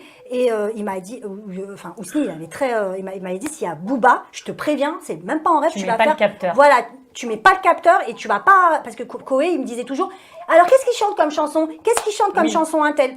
Il m'a dit, tu réponds même pas, je te préviens, c'est mort. Ils étaient déjà ennemis, tu vois. Donc j'ai dit, merde, comment je vais faire? Faut vraiment. Puis tu vois, comme je dis souvent à mes amis, je suis une merde en amour, je suis un peu une bouffonne. Et du coup, je l'ai écouté. Et quand Koé m'a dit, donc Booba, il était là, il était content. Il s'est dit, oh, il y a ma pote, elle va me faire une promo de fou et tout. Ah, ouais. Je l'ai tellement déçu, Booba. Et Booba, il arrive, et je vais pour lui mettre le capteur. Et Koé, il me dit, tu connais Booba, Maëva. Toi, c'est la street. Tu sais, il rigole, il se moque de moi. Il me dit, qu'est-ce qu'il chante, Booba? Et là, je regarde, je fais, ah non, moi, j'écoute que Rof. Damn. Et moi, si j'aurais été à la place de Booba, sachant qu'elle sortait avec Rof, ça c'est le coup échec et mat, hein. Si t'es en bif avec un gars, puis le gars il a baisé ta meuf, t'as perdu automatiquement. Ah ben oui, le fight il est terminé. She's loyal. J'aurais testé. Si tu me dis qu'ils étaient amis auparavant, Booba et Maëva, moi j'aurais testé vite fait, juste pour le faire chier. Ouais. Par tous les moyens possibles. S'il faut aussi n'importe quoi, à la minute qu'il baise la meuf de son ennemi, c'est fini, il y a plus de débat là.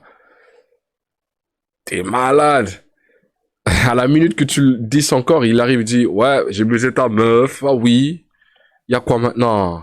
Ah ouais. Ça avait dû faire un tollé, ça, à l'époque. Ils ont tout coupé. Ils m'ont convoqué là-haut. Ils m'ont dit, c'est simple. Dernière fois que tu fais un truc comme ça. Le manager de Booba, là, il a pété un plomb. Mais c'est quoi ça? C'est pas propre. Parce que t'avais tout public que j'avais chauffé. Ouais, Rof! Oh là là. Ils ont coupé cette séquence. Ils ont coupé cette séquence. Et ils m'ont interdit de venir mettre le capteur à Booba, du coup. Booba, il est passé à côté de moi, il a fait... Maëva et Rof se sépareront dans les années qui suivront. Il y aura apparemment des histoires comme quoi Rof refusait de payer ses pensions alimentaires et Maëva décidera de se venger comme elle peut en affichant son comportement dans diverses vidéos. Il met Foulek, Vitry, Padré du rap game, Cassos for life. Il entoure Caïs, beau gosse. Ferme ta gueule, t'auras rien. Anissa et Rof, Doug mariage mytho. Elle affichera aussi des photos d'elle sur son Facebook avec un t-shirt uncut au moment où il y aura le clash entre les deux. Come on, man! Booba, tu l'as soulevé ou pas? C'est le coup échec et mat!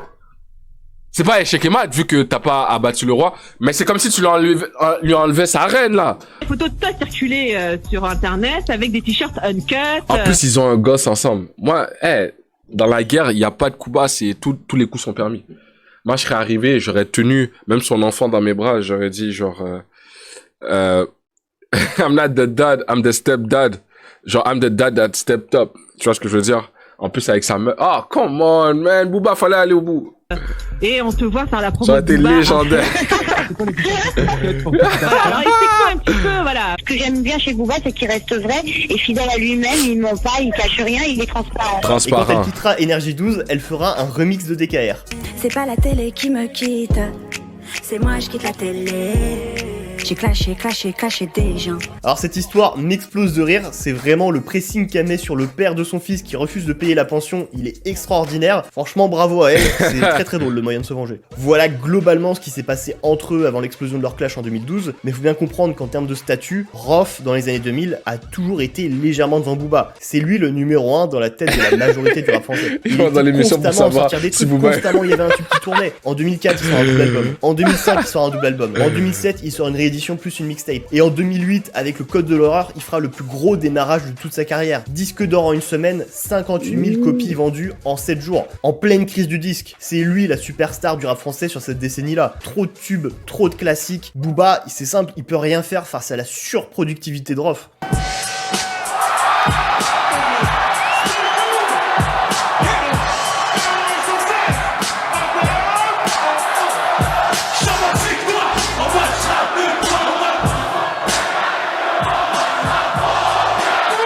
Mais on peut déjà voir deux tendances distinctes se dessiner entre eux au niveau de leur relation. Rof, ça c'était les frissons, un profond désamour pour Booba. Là-dessus, c'est un secret pour personne. Booba, il l'aime pas, il le méprise et il va le piquer plusieurs fois dans sa musique ou même en interview. Il va vraiment plusieurs fois lui manquer de respect. Mais bon, en même temps, il ne doit rien, je ne dois rien, t'as vu. fait sa vie, je fais la mienne, hein, je me porte pas plus mal. Il fait sa vie, je fais la mienne. Voilà, on n'est pas des potes, c'est clair. Booba, de son côté, j'ai beau avoir fouillé, j'ai l'impression qu'il s'en fout un peu. Il va être en froid avec lui suite au pic, mais il va jamais rien faire à son encontre. Il va jamais répondre à ses pics ou à ses provocations, il va jamais lui manquer de respect autre que potentiellement durant leur histoire de feat annulé, et encore une fois, s'il a joué un rôle là-dedans, et même pire, il va faire un pas vers lui en 2008 pour faire du business, et le refus de Rof va juste confirmer le froid qu'il y a entre eux. Et donc, en 2012, Booba et Rof sont des superstars. Ils ont avec eux le prestige de leur année 2000, ils sont parmi les derniers de leur génération à être encore des têtes d'affiche. Quand tu penses au numéro 1 du rap français à ce moment-là, globalement, tu penses à l'un ou à l'autre. Les deux sont vraiment au sommet à ce moment-là. Et c'est à cet instant précis que va exploser entre les deux la plus grande guerre, le plus grand clash de l'histoire du rap français, avec comme point de départ Wesh Zoulette.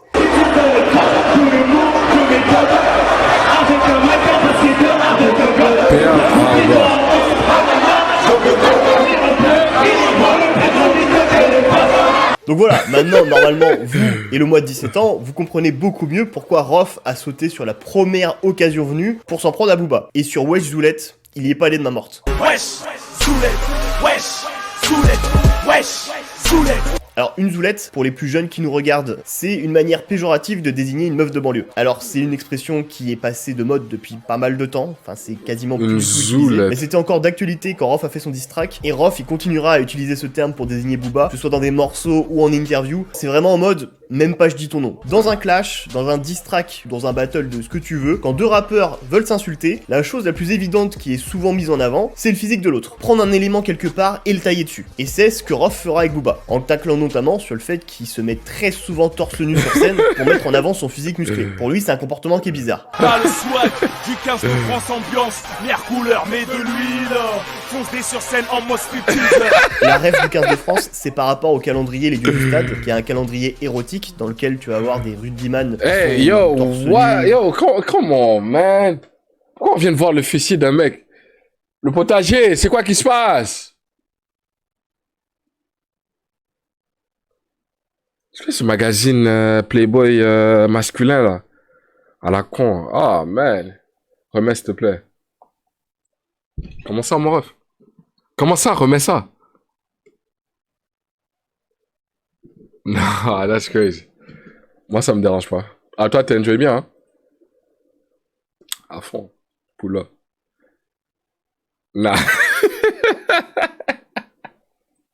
Ils sont tous nus, voilà, il y a juste des ballons de rugby qui cachent leur tub, voilà. Et Rof va comparer Booba à eux en mode « Ah, vous avez vu le stripteaseur ?» Et ça, c'est une réflexion quand même assez française. Parce qu'aux États-Unis, que ce soit dans le sud ou sur la côte ouest, vu qu'il fait chaud, les mecs sont souvent torse nu, que ce soit dans la rue ou dans leur trap house, leur maison piège. C'est un mode de vie presque, et qu'importe que tu sois maigre, que tu sois musclé, que tu sois gros, les gars sont torse nu. Et c'est pour ça que Booba est torse nu dans ses clips ou dans ses concerts. Il kiffe le délire. Il s'identifie à cette culture et c'est pour ça qu'il fait comme eux et qu'il se met torse nu. Mais dans le rap français, dans l'ambiance ou dans les mentalités, on pense pas pareil. Bon, parce que déjà chez nous, il fait beaucoup plus froid, c'est compliqué de se balader constamment torse nu. Mais aussi parce que dans la tête de beaucoup de rappeurs de la génération de Rof, ils vont faire le parallèle avec l'homosexualité. En mode, il se met tout le temps torse nu, il est musclé, huilé, il est gay.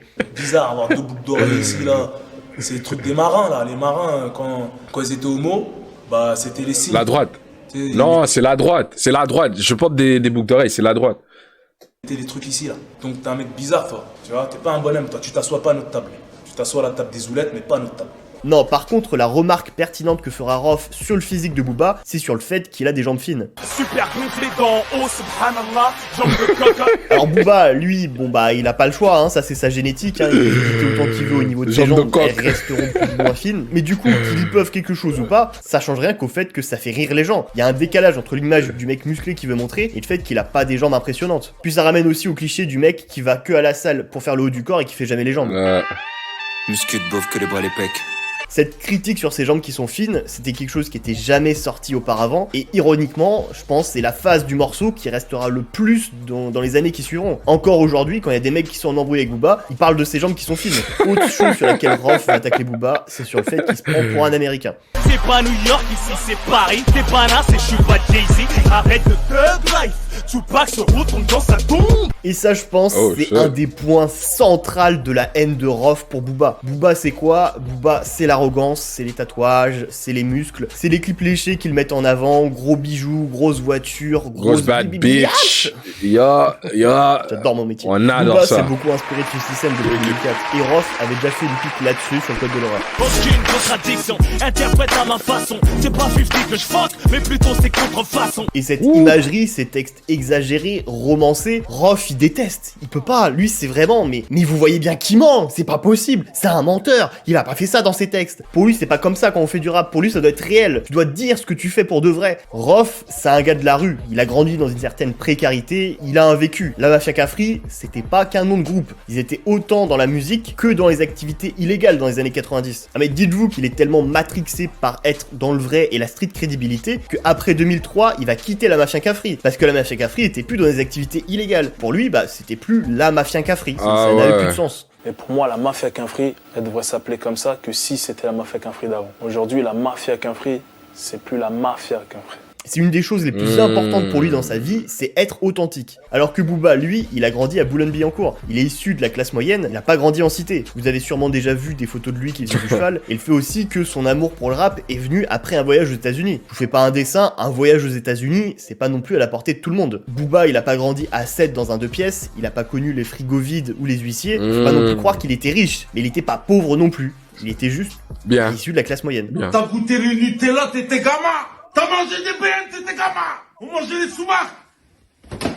Tu sais c'est quoi toi la pauvreté, Kharaï? Et je vous fais pas un dessin, je sais même pas si dans la Mafia Cafri ils ont déjà vu un cheval en vrai. Alors prendre l'avion pour aller aux États-Unis et ce vécu de Kaira, Rof va jamais vraiment s'en vanter dans sa musique. Enfin du moins pas énormément. Il y aura un peu d'ego trip forcément, c'est un rappeur, mais c'était plus pour le rappeler comme des faits. Il a un vécu, il a connu la rue, il a connu la galère. Quand Rof dit qu'il a fait quelque chose dans sa musique, c'est vrai. Et c'est une vision 100% rap français, 100% authentique, 100% street crédibilité. Et à côté Booba, je vous fais pas un dessin, c'est l'entertainment à l'américaine. C'est le divertissement à son max, c'est stylé, que ce soit dans les textes, dans le clip, dans la musique, Booba vend du rêve. Tu vends plus de rêves que de CD ma gueule. Fake des orteils à la calvitie. Vrai de vrai dans le rap game, y'en a trop peu. En plus, lui, il est pas dans la religion comme Rof, qui se veut être humble, quelqu'un avec des valeurs, qui apporte un message qui montre l'exemple aux jeunes. Trop sincère pour la jouer star, pourtant le plus brillant de la constellation. Vous le savez tous, gardez vos prix, vos révélations. T'as ignoré le din, tu n'étais pas sage. T'as tout misé dans ce bas monde alors tu n'étais que de passage. Mais dans le haram, y'a pas de baraka, ni à la rakba. Ça se trouve dans les prières, les rakas. Allahu Akbar. Booba, lui, bon bah, tout ça, il en a absolument rien à foutre. L'humilité, mais on est où là? Je vends beaucoup plus que vous, je rappe mieux que vous. Booba, il a des punchlines un peu bizarres, hein, à la limite du satanisme. Genre, il va faire des punchlines sur la Vierge Marie ou des trucs bizarres, là. Clip où il y a des meufs qui twerk de partout là dans un nightclub avec un ensemble uncut et une casquette au ras des yeux là. Je suis dans le club, debout sur la banquette, je cherche le plus gros boulard. J'enquête, voilà, celle-là elle était bien ça. Lui il va pas désamorcer sa punchline avec un message derrière. Lui c'est tout l'inverse, il exagère, il grossit le trait, mais toujours avec l'attitude, il blasphème fort, la plume qui va avec. Je leur mets au fond de la gorge, à 2 doigts de baiser, en mode Bruce Lee, pompe sur 2 doigts, BBR. Pas de fils de pute, ni enfant de putain sur ma guest list. Pour m'endormir, je compte les diamants sur ma bretlist. Sur le podium, il n'y a que nous. Tu veux t'asseoir sur le trône, faudra t'asseoir sur mes genoux. Et pour résumer la chose, c'est pas juste deux égos surdimensionnés de rappeurs qui s'affrontent, c'est vraiment deux visions du rap qui s'opposent. C'est Rof avec une vision très rap français de l'époque, et Booba avec une vision à l'américaine. Booba c'est le plus américain des rappeurs français. Et pour lui, Rof, tout ça, c'est pas possible, c'est un menteur. Il nous envie, il voudrait être comme nous au final, il voudrait avoir notre vécu, avoir connu la rue. Tu te sers de nos codes, de nos mots, nos méthodes. Tu seras jamais gangster comme sera jamais gitan cette gecko. T'as pas grandi dans le Tiex. Tu seras jamais comme nous, n'en fais pas un complexe. Après, il va exposer le la fait balle qu'il a perdue vendu pour plus Seth d'albums Gecko, que là. Beats, qui à ce moment-là était vrai. Booba avait vendu à peu près 1 million d'albums et Rof, lui, c'était 1 300 000. Moi c'est 1 300 000 albums, les chiffres ne mentent pas. Ah, faut aussi quand même préciser que Rof avait sorti un album en plus que Booba. Booba, lui, il avait sorti 5 albums en solo et Rof en avait sorti 6. Mais voilà, après, l'argument marche quand même. J'ai vendu plus d'albums que toi, je suis donc par définition un meilleur rappeur que toi. Pour leur frein, il va reprendre son flow de Wesh Moret, mais pour se comparer à Denzel Washington dans American Gangster, quand il fume un mec en pleine rue. Willie Denzel, Willie Denzel, Willie Denzel. À la Denzel, à la Denzel, Washington Denzel. What the fuck you gonna do, Frank? Huh? What you doing? Blow! You gonna shoot me in front of everybody? Huh? Come on. Bon après je vous passe tous les passages qui sont du remplissage à base d'insultes sur lui, tout son arbre généalogique ou aussi le moment où il fait de l'ego trip. Le dernier point sur lequel Rof appuie, et c'était encore une fois vrai à l'époque, c'est le fait que Booba n'a fait briller personne. Ton feat avec Rimka lui a pas servi à grand chose. Un feat Rof là pour lui serait l'apothéose. Ah, c'est là que... Si Rof il dit ça, c'est pas de manière innocente. C'était qu'à pas ce encore. moment précis, il avait fait un feat avec Sultan, ils avaient fait un gros tube qui va faire percer Sultan. Seuls les vrais peuvent m'accrocher, Sultan va ricocher. On a pété une case et la street l'a accroché. Et oui, j'ai conscience qu'aujourd'hui ça fait sourire quand tu connais la suite de sa carrière, la Team BS et un naufrage musical. Mais c'était un vrai argument en 2012. Booba n'a fait percer personne. Mais après, c'est pas faute d'avoir essayé. Que ce soit en faisant des feats lui aussi avec des artistes prometteurs, il a fait un gros single avec La Fouine en 2007, Reste en chien, mais il avait déjà commencé à percer de son côté La Fouine. Donc c'est pas comme si Booba lui avait donné la visibilité qui avait changé le reste de sa carrière. Et même au-delà des feats, depuis 2005, avec les projets Autopsie qui sortaient tous les 2 ans, il mettait en avant de jeunes artistes entrecoupés de morceaux à lui inédits pour vendre le projet, pour l'exposition. Est-ce que je vais le voir Ça lui permettait Shaizy lui d'avoir de l'actualité et en même temps de mettre en avant de jeunes talents. Alors après, niveau timing, quand Rof a fait Wesh Doulette, il pouvait pas le savoir en avance, mais c'était vraiment le dernier moment possible de pouvoir reprocher ça à Booba, que ce soit vraiment un pic qui fasse mal. Déjà l'année d'avant sur Autopsie Volume 4, il y aura Niro, Shai et Karis. Et oui, ils vont pas percer à ce moment-là grâce à la mixtape, mais ça leur donnera de la visibilité pour leur début de carrière. Mais après voilà, dans la tête du public rap, ça va au plus simple, à l'essentiel. Rof, c'est vrai, il a fait un tube avec quelqu'un qu'on connaissait pas avant, un tube que tout le monde avait encore en tête à ce moment-là, et Booba, bah y a pas d'exemple. J'en sais carrière, Sultan, trop égoïste, tu n'as fait briller personne depuis le temps. Du coup, bah, Rof est quelqu'un de généreux, il fait briller la nouvelle génération, et Booba, bah c'est quelqu'un d'égoïste, il a pas fait de tube avec un nouveau rappeur. Kennedy, les Bill, McTayer le méritait bien. T'as juste sucé leur sang, niqué leur buzz et laissé en chien. Non, parce qu'après, vraiment, fallait juste attendre 3 mois et il y avait Kalash qui sortait avec Karis. C'était vraiment dans le temps additionnel où tu pouvais faire des trucs à Booba.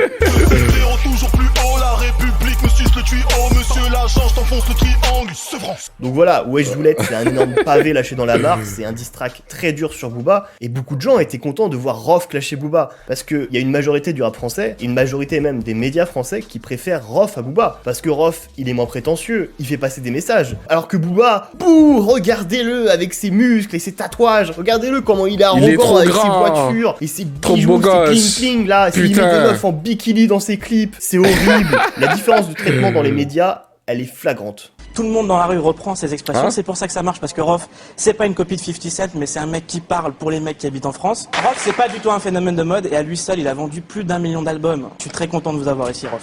Comment? Des trucs de référence pour les jeunes? Plutôt. Mouloud un peu, hein. Ah, je vais pas te mentir, c'est... C'est pas ce que je cherche, moi, parce que j'ai beaucoup de saloperies dans le morceau, donc je cherche pas à être une référence. On a l'impression sincère, et puis un truc hyper misogyne, super violent contre les femmes. C'est-à-dire? Dans la même chanson. Violent, tu trouves? Ouais. Ouais, je sais pas. C'est quoi le texte? Si vous savez pas. Ouais, je dis des saloperies, mais c'est pas misogyne. Toujours qui fait la chaille, j'ai rien tout contre les ça, c'était pas mal. Le double disque d'or, Quand Rof va faire Wesh Doulette, certains vont vraiment être très heureux. C'est vraiment, enfin, le vrai Aujourd'hui, numéro elle est 1 plus du rap français, le vrai rappeur avec des valeurs, s'en prend enfin à l'horrible copie de 50 Cent sans âme, le cliché du rappeur. Il donne une mauvaise image de notre musique, c'est pas hip-hop. Bon après là, on est vraiment sur les puristes fans de Rof. Enfin bref, quand cette histoire pète, pour l'avoir vécu cette période, ça penchait quand même plus du côté de Rof dans l'ambiance générale. Alors le rappeur de l'année c'est qui? C'est Rof, toujours Rof. Chaque année c'est Rof, ça sera toujours Rof. Rof il dit tout en face. Booba c'est une tapette, ça on sait ça. Ouais. Non, il y a un truc de rap que j'aime bien un peu les A995, mais c'est tout. Si ton col enlève touche ton nombril, c'est qu'il est trop grand. Parce que du coup aussi, certains 995. médias rap français avaient un parti pris. À Booba, l'époque, tout le long de sa carrière, il a refusé de bosser c'est trop avec tôt certains médias pour ça, non? continuer à bosser avec certains médias selon ce qu'ils pouvaient dire sur lui ou le traitement de certains rappeurs. Il y a Bouscapé par exemple, comme l'avait exposé Fif dans sa vidéo Fif Stories sur Booba, globalement parce que Fif a été beaucoup trop critique aux yeux de Booba, il avait un parti pris trop fort, il a été trop fan, trop auditeur de rap et pas assez journaliste. Quelques semaines après, on fait l'interview de Rof pour son album Le Code de l'horreur, et qui me dit ouais, j'ai vu ton interview de Booba, il me dit franchement c'est chaud, t'as été dur et tout. J'ai dit putain, si Rof il me dit ça, ça veut dire que vraiment on a merdé quoi. Alors là, on va rentrer dans le moins connu avec des médias qui existent plus aujourd'hui, mais qui avaient un impact à l'époque. Il y avait Street Live. Allo Booba. Là c'est Sinaï Street Live là. Déjà avec vous, je t'ai dit, je fais rien avec vous, déjà, ça c'était pas dit. Alors il y avait très certainement aussi Buzz de Fou. Une époque, je vous l'accorde, le début de YouTube. Alors, c'est un média rap, je sais pas si la ligne édito était de base comme ça ou si c'est parce que c'était encore là, c'était là, non? qui a refusé les interviews chez eux. Mais en tout cas, ils vont avoir une ligne édito pro-Rof. On est sur l'équivalent du journal La Croix pour la foi catholique. C'est eux qui vont filmer et diffuser le passage de Rof qui insulte Booba en direct à la radio. Ah ouais. C'est aussi eux qui filmeront l'interview de Rof qui pendant 15 minutes va insulter tout l'arbre généalogique de Booba. Et ils avaient fait aussi une vidéo qui s'appelait Rof ou Booba, la rue parle. Quand tu te fies qu'au titre, tu te dis bon bah ça va être une vidéo vraiment où ils vont demander à plein de gens et tu vas avoir plein de réponses différentes. Non, on est sur le summum de la propagande nord-coréenne, le summum de la malhonnêteté intellectuelle. Encore une page Pendant fan de Nekfeu. 20 minutes, tu as que des mecs qui disent du bien de Rof Represent. et que des gens qui disent du mal de Booba. Ils ont même pas fait l'effort de mettre un ou deux mecs qui disent du bien de Booba pour essayer de quand même rendre la chose crédible. C'est vraiment que des gens qui détestent Booba pendant 20 minutes. Et il y en a du monde dans la vidéo. Rof. Ouais, Rof. Ouais, il respecte rien. Rof, ma gueule. Ouais, tous ceux qui écoutent Rof, ils vont se reconnaître dans le... Moi, Rof, c'est Rof. Avec ses jambes de coq, ça me fait là. Bah, waouh, le flow de l'époque, mon gars. Rof, ouais, il respecte rien. Rof, ma gueule. Ouais, tous ceux qui écoutent Rof, ils vont se reconnaître dans le... Moi, Rof, c'est Rof. Avec ses jambes de coq. God damn. Oh my... Le flow swag. Yo. Elle est restée trop longtemps dans la machine de bronzage, là. Yo, what the fuck? coq, ça me fait là. Il lui a pas montré c'était qui Rof. Rof, il est plus fort que Booba. Pourquoi il a dépassé les barres? Ah ouais. Bah, Rof, il a tué Booba. Ouais. Là, on voit vraiment il est où le padré. Ouais. Et là, il a tué, là. Il a tué. Franchement, il a tué. Mais comment vous allez me dire que ces meufs-là, elles sont là, elles écoutent vraiment du Rof, genre... Booba, t'écoutes Booba, tu peux twerker, tout ça, c'est genre, ça te met l'ambiance, tu vois, en mode bad bitch, machin. Mais sur du Rof, genre, elle est là, elle bouge la tête comme si... Je sais pas. Les gars, c'est correct, mais pour les meufs, je sais pas. Les meufs trop Kaira à l'époque. Tu vois, moi, j'ai pas trop connu les meufs du ghetto, parce que pour de vrai, je pourrais pas. Genre, qu'on soit deux à s'ambiancer sur des sons trap, là, c'est bizarre l'ambiance. J'imagine même pas quand ça buzz. Oui, oui, vas-y encore plus fort. Attrape mon cul. Oh, ouais. Là, on voit vraiment il est où le padré. Ouais. Et là, il a tué, là. Il a tué. Franchement, il a tué. Wesh, Zoulette. Et je trouve que celui de Booba, c'est un rap amateur. Je trouve que c'est un rap amateur. Même les petits tités. Bref, il a raison. Ah, ça me rappelle une image, ça. C'est le meilleur. Dans ses mots, il dit la vérité. Il a toujours respecté les meufs. Attends. Le mec, il a un gros corps, mais il a des petits mollets. Ouais, mais t'aurais quand même... two hands et tout, là. Faut pas mentir, hein. Mais le vrai est inversé, là. Attends. Yo, à chaque fois que je vois cette image, je sais pas pourquoi, mais ça me fait rire. Oh, mais c'est trop explicite. Wesh. Non, j'allais montrer la ref, mais... Pourquoi... Oh, putain, non. Laisse tomber. Qui dit Rof sur Booba, bien sûr c'est vrai. De toute façon là on est à Nanterre, là on est peut-être dans le 92. Booba on a entendu parler de lui, on voit ce qu'il est. Il ne fait jamais de commercial comme vous. Il trafique jamais d'avant, ça c'est truc de pédé. Il n'y a pas d'autopsie ici. Sa mère autopsie. Famille, arrête de mytho, là. Voilà, autopsie 4. Ah Booba, on va louer ta mère au calache. Ces gens sont sûrement des pères ou des mères de famille aujourd'hui. Je pense qu'on a le coupable. Les gars. Ah, Bouba, on va louer ta mère au calage. Mais... Oh, toi, on va te remonter vite, là. Ces gens sont sûrement des pères ou des mères de famille aujourd'hui. Vraiment, je serais curieux de combien de ces personnes-là tu les retrouves aujourd'hui. Tu leur poses La mère de même Booba, question. c'était pas Je fait pense qu'on a des enlever retournements de veste magistrales. Et cette vidéo, ils l'ont fait au début de YouTube. Donc à cette époque-là, il n'y avait pas énormément de contenu sur Booba et Rof. Tu tapais leur nom sur YouTube, tu tombais sur leur musique et tu tombais dans les premiers résultats sur cette vidéo. Et c'est une vidéo qui à ce moment-là avait fait énormément de vues. Et la majorité des gens qui regardaient ce genre de vidéo à cette époque-là, c'était des ados. Forcément, ça peut grandement t'aiguiller à apprécier plus un rappeur que de l'autre, hein, je te fais pas un dessin. Maintenant, imagine t'es Booba en 2012. T'as tout simplement le mec qui t'envoie des pics depuis des années dans sa musique, qui s'autoproclame aussi numéro 1 du rap, qui a toujours vendu plus que toi, qui est donc ton plus grand rival dans cette musique, qui t'a insulté en direct dans la plus grosse radio rap du pays, et qui vient de sortir le plus gros diss track de l'histoire du rap français sur toi. C'est énorme. C'est une humiliation publique. Mais là, tu te dis, mais la réaction de Booba, elle va être exceptionnelle, elle va être incroyable. Il va vite répondre là avec un diss track à son tour pour laver son honneur, pour conserver sa place de numéro 1 et pour montrer que même Rof ne peut pas s'attaquer à lui. Eh bien, Booba, il va pas répondre. Damn. En tout cas, pas dans l'instant T. Et ça va faire réagir. Ce silence de Booba... Il a laissé le temps parler pour lui. Va faire réagir principalement une autre tête d'affiche de ce rap français qui lui depuis pas mal d'années a pris beaucoup de poids, qui commence à vraiment beaucoup vendre au point de titiller ses numéros 1 qui sont en place là depuis pas mal d'années. Lui aussi il mérite le trône, il mérite cette place de numéro 1. C'est la Fouine, Fouini Babe, qui va lui aussi envoyer des pics à Booba. J'entends ce clash sur toi, partout sur les ondes, mais comme un appel à la mosquée, tu peux pas répondre. Il y avait déjà Rof qui lui a déclaré la guerre avec Wesh Joulette, et maintenant il y a la Fouine qui lui envoie des pics comme ça sur Panam Boss. Enfin même le morceau il s'appelle Panam Boss, il se prétend être un boss de Paname. Mais c'est terrible. Là, ça devient indirectement du 2 contre 1. Là, il commence à être acculé. C'est une situation de crise, là, vraiment. T'as deux mecs qui se revendiquent être numéro 1 qui s'en prennent à toi. C'est alerte rouge, faut réagir, là. Quand tu te revendiques numéro 1, tu peux pas laisser passer ça indéfiniment. Tu dois répondre en musique. Le 21 janvier 2013 sortira la réponse la plus attendue de tout le rap français. Et ce sera bien plus qu'un diss track. AC Milan sera ce que Booba pouvait faire de plus Boobaesque. Parce qu'AC Milan, c'est un tube. Il nous reste de raquin, négro, il nous reste de raquin à la fin. Mais ça, on le verra dans la prochaine vidéo. Merci à Shine Nation d'avoir sponsorisé cette vidéo. Non, pas très bonne vidéo, celle-là. La partie 2, la partie 3. La partie 3, j'ai pu y assister un peu. La Fouine Booba. Dans le temps, je pense que je prenais plus pour la Fouine. Les sons de la Fouine venaient me rejoindre un peu plus. En plus avec son flow, barbichette, puis le truc là. Ouais. Stylé, mon gars. Il a un négro.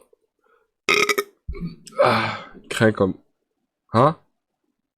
Non, y a pas la suite.